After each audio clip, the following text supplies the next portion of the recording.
14 na simbahan. 14 na simbahan ang bumubuo sa Diocese of Antipolo na sumasaklaw sa buong lalawigan ng Rizal at Marikina sa Metro Manila. At sa unang bahagi ng ating lakwatsa, 8 sa 14 na simbahan ang ating bibisitahin bilang pakikiisa sa selebrasyon ng Jubilee Year matapos ang 25 taon. Kaya ano pang hinihintay nyo? Tara! Lakwatsa na!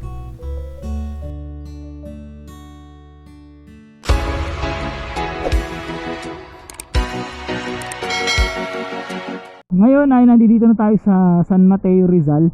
Dito to sa General Luna Avenue. So papunta tayo ngayon ng Montalban para dun sa first station ng ating 14 na pupuntang simbahan na sinasakop or nasasakop ng Diocese of Antipolo. Kaya tara, lakwatsa na. Ngayong araw din pala kasama ulit natin si Charlene. Ayan, nasa likod. Bale, niyaya niya kasi ako na ang sabi niya gusto niya raw mapuntahan yung mga simbahan na nasasakupan ng Diocese of Antipolo. Ngayon na lamang ko na hindi lang pala siya sa loob ng Antipolo, no? Marami siyang simbahan nasakop. Meron siya sa Montalban, sa Marikina, Antipolo, Cainta, Tanay. Tapos meron pa tayong Tawid Isla na gagawin para sa lakwatsa natin na to. So ngayon Charlene, ano ba ang unang station na pupuntahan natin? Ang una nating pupuntahan ay Our Lady of the Most Holy Rosary Parish sa may Rodriguez, Rizal. Ang alam ko ito yung malapit yata yan dun sa may munisipyo, tama ba?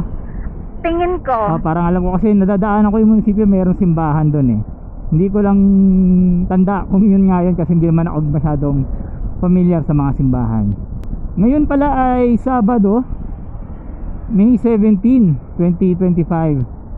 Ang oras natin ay 9:48 at buti naman kahit papano konti pa lang yung mga sasakyan na nakakasabay natin papunta dun sa Montalban.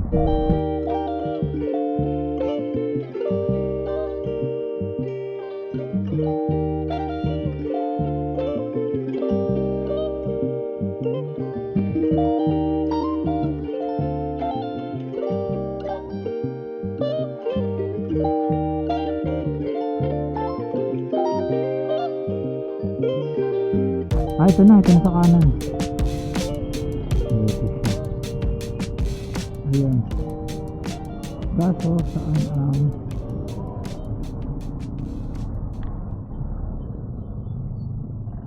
ayun. Ayun na, may Welcome Pilgrims of Hope. Ayun sila atin, nagtatatak. Ang Our Lady of the Most Holy Rosary Parish sa Montalban na ngayon ay Rodriguez, Rizal ay itinatag noong 1871 ni Father Ang Eustaquio o Padre Cuaco. Ito ay isa lamang kapilya noon sa ilalim ng San Mateo hanggang sa naging isang malayang parokya kasabay ng paglaki ng Montalban mula sa isang baryo patungo sa isang hiwalay na bayan. Malaki ang impluwensya ng parokya sa pananampalataya, tradisyon at kultura ng mga taga Montalban sa loob ng mahigit 140 taon nito.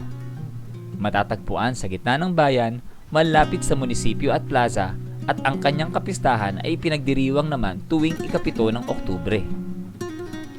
Ito ay nasa ilalim noon ng Archdiocese of Manila at kalaunan ay napunta na sa Diocese of Antipolo. Okay, so nakaisa na tayo ngayon. At matapos dyan, ang ating second station or ang ating pangalawang simbahan naman ay ang Nuestra Señora de Aranzatu. yan, na matatagpuan naman yan dito sa bayan ng San Mateo, Rizal. Actually malapit-lapit lang yun, nadaanan na namin yan kanina. Pero dahil nga siya yung aming pangalawang station, nilagpasan muna namin. Nandito na tayo ngayon sa San Mateo. At kung tama pagkakatanda ko, paglagpas nitong Ever sa harapan natin, malapit na yan eh. Dito na yung banda sa kanan, yung simbahan, malapit sa munisipyo. O tama, ito na nga oh. Itong nasa kaliwa, ito yung munisipyo, tapos dito sa kanan yung simbahan. Ito na yung simbahan.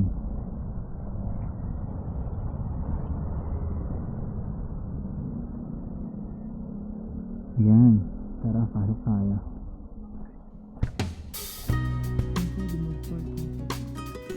Ang Nuestra Señora de Aranzazu ay kilala rin bilang San Mateo Church.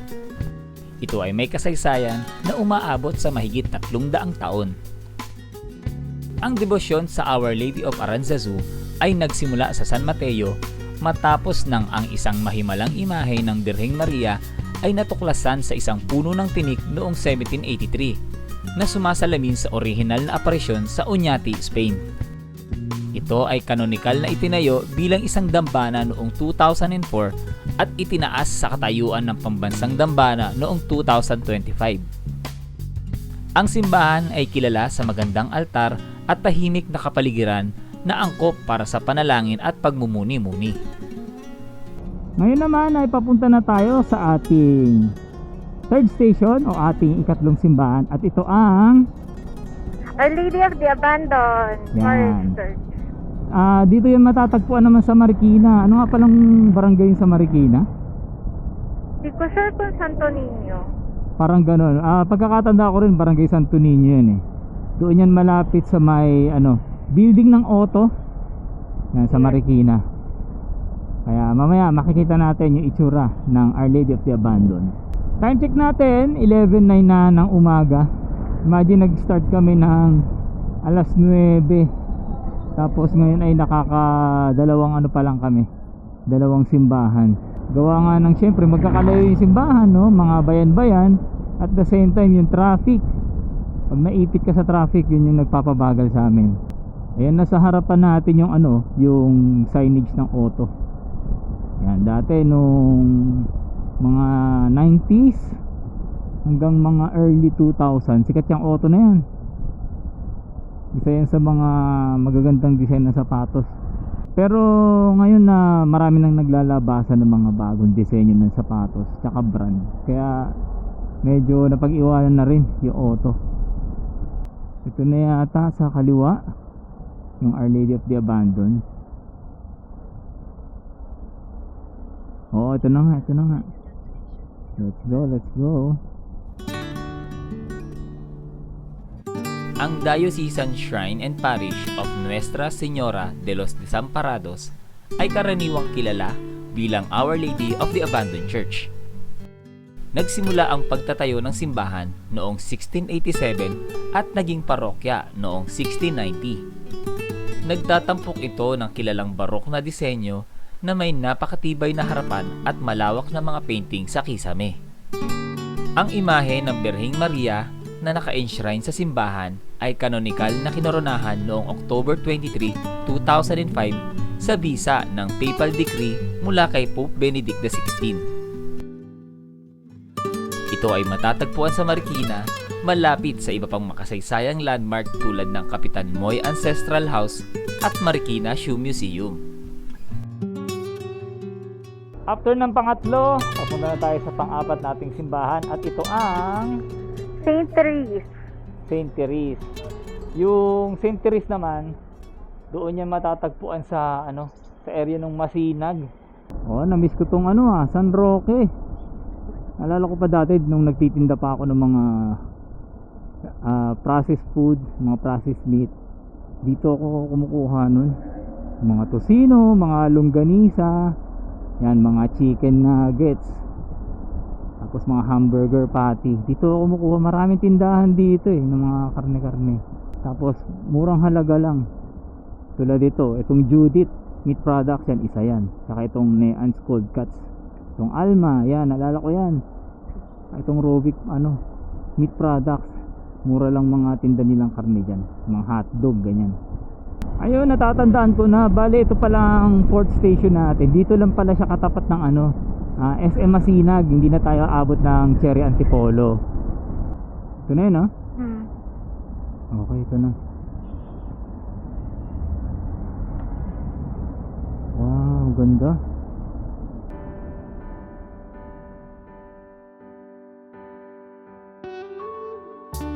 Ang National Shrine and Parish of St. Therese of the Child Jesus sa Antipolo City ay matatagpuan sa kahabaan ng Marcos Highway at kamakailan ay itinaas ang status nito bilang isang national shrine noong July 2025.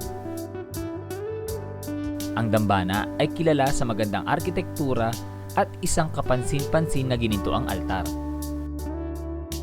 Sinasalamin nito ang espiritualidad ng Little Way ni St. Therese na nakatuon sa pagsasagawa ng maliliit na kilos na may dakilang pagmamahal. So ngayon naman ay papunta na tayo sa ating panglimang istasyon o panglimang simbahan, at ito ay ang International Shrine of Our Lady of Peace and Good Voyage, itong panglimang simbahan natin ay mas kilala bilang Antipolo Cathedral. yan, Antipolo Cathedral. Ito yung kadalasan pinupuntahan ng mga namamanatang kapatid nating Katoliko tuwing mahal na araw, no? Yung mga nag-aalay lakad, yun Yes. yung pinaka nila, destinasyon nila. Yung iba sa kanila ay dito sa Sumulong ang daan, yung iba naman Ortigas. Tapos along the way naglalagay sila diyan ng mga ng mga Station of the Cross, no? Kumbaga bago dumating ng Antipolo Cathedral, nagdadasal na sila. Time check natin, 1:30 na ng hapon, at kasalukuyan natin binabaybay itong Sumulong Highway papunta sa ating panglimang istasyon. Ito na sa harapan natin yung Antipolo Cathedral. Ayan na siya, oh. Diba? Ang ganda. Malayong malayo pa lang, tanaw na tanaw mo na. Hanap lang tayo ng parking, tapos pasok tayo. Ang Our Lady of Peace and Good Voyage o mas kilala bilang Antipolo Cathedral ay formal na idineklara na isang international shrine noong January 26, 2024 na naging una sa Pilipinas at Southeast Asia. Milyon-milyong peregrino ang bumibisita sa dambana taon-taon sa isang tradisyonal na alaylakad mula sa Quiapo Church sa Maynila hanggang sa katedral tuwing panahon ng Semana Santa. Naging tradisyon na rin na pabasbasan ang mga sasakyan dito para sa ligtas na paglalakbay. Kilala rin ang lugar sa mga nakapalibot na tindahan ng mga kakanin, lalo na ang suman, pati na rin ang buto ng kasoy. Kung napansin nyo kanina, no, sa video natin, wala tayong drone shot nung simbahan. Kasi ang nangyari, bago ako magpalipad, nagpaalam muna ako sa isa sa mga staff ng simbahan, no.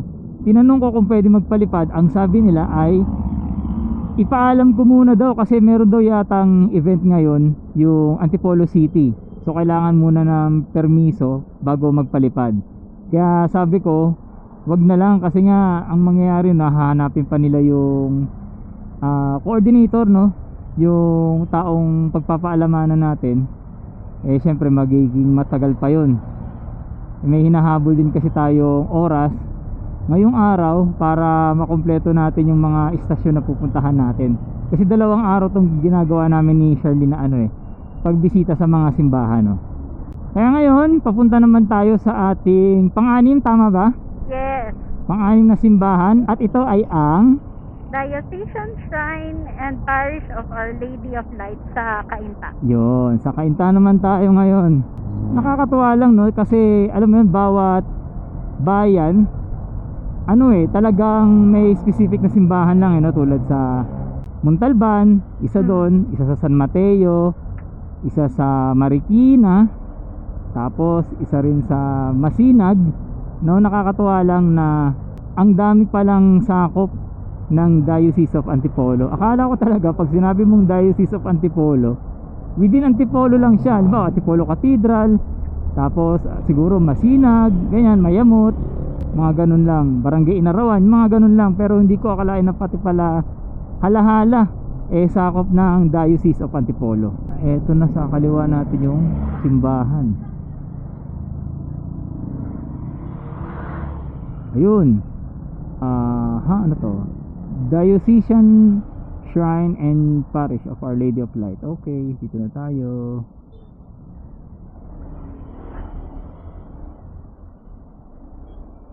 Oh, ang ganda nung nila, oh. Simbahan. Ang ganda talaga ng mga no? Mga Old design ng churches. simbahan, no? Kahit sabi mong luma na. Ang ganda talaga. Meron silang sariling charm. Kaya nga, ang galing.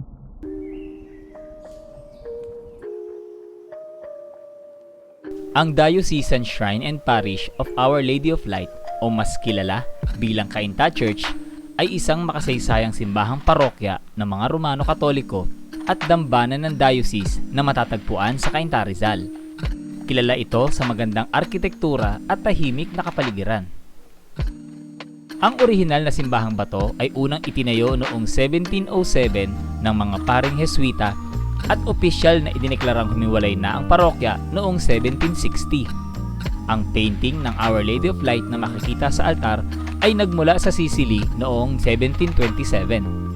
Ang orihinal na imahe ay nawasak ng apoy noong digmaang Pilipino-Amerikano noong 1899 at ang kasalukuyang painting ay isang oil-on-canvas rendition ng national artist na si Fernando Amorsolo.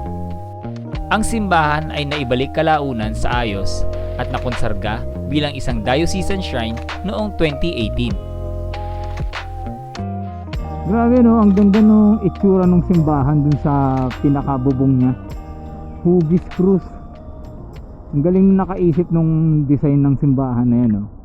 Yan pa lang actually yung simbahan na nakikita ko na ganyan yung itsura ng bubong niya. Wala pa akong nakikitang iba. Ang unique ng galing. Ngayon naman ay papunta tayo sa ating pampitong istasyon or pampitong simbahan. At ito ang St. John the Baptist sa Taytay. Yun, St. John the Baptist sa Taytay. Mula dito sa Our Lady of Light, meron lang siyang 2.1 kilometers, no? Ganun lang siya kalayo. Kung masipag-sipag ka, pwede mo siyang lakarin, pero medyo malayo-layo din yun, no? Sa hindi ganun kahilig sa paglalakad. Ayan, meron na lang 180 meters at nandoon na tayo sa simbahan. Ayan, sabi ni Google Map, kakaliwa daw tayo dito. Ayun ang simbahan. Oh, yung ganda rin ah.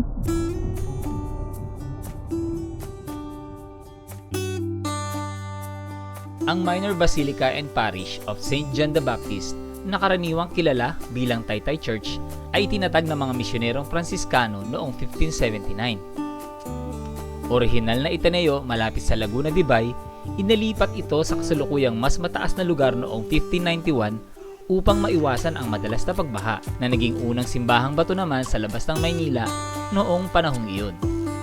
Ang mga Jesuita na pinamumunuan ni Pedro Chirino ang pumalit sa parokya noong 1591 at nagambag sa dokumentasyong pangkultura at lingwistika nito.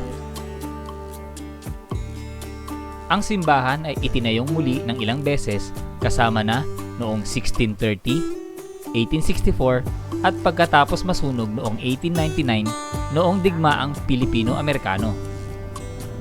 Okay, so ngayon nandito na tayo sa Angono town proper. Tapos meron na lang 700 meters papunta dun sa simbahan. Pupuntahan natin yung pangwalong istasyon o simbahan at ito ay ang Diocesan Shrine and Parish of St. Clement sa Angono. Yun. So matatagpuan siya sa Angono, Rizal. Yun nasa harapan natin, oh. May arko. Pilgrims of Hope. Ito, ang dami din dito. Baka dito, yun na nga. Ito.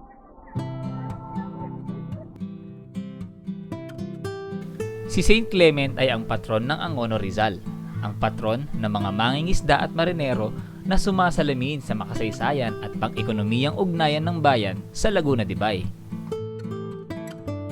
Habang ang Angono ay binanggit na sa mga talaan noong 1571, ang parokya ay opisyal na itinatag noong 1933. Itinaas ito sa Diocesan Shrine ng Diocese of Antipolo noong September 8, 2021. Para sa banal na taong 2025, ang dambana ay itinalaga bilang isa sa mga opisyal na Jubilee Churches ng Diocese of Antipolo. Nagtatampok ang simbahan ng mga mural ng mga lokal na artista, kabilang ang mga gawang inspirasyon ng pambansang alagad ng sining na si Carlos Botong Francisco.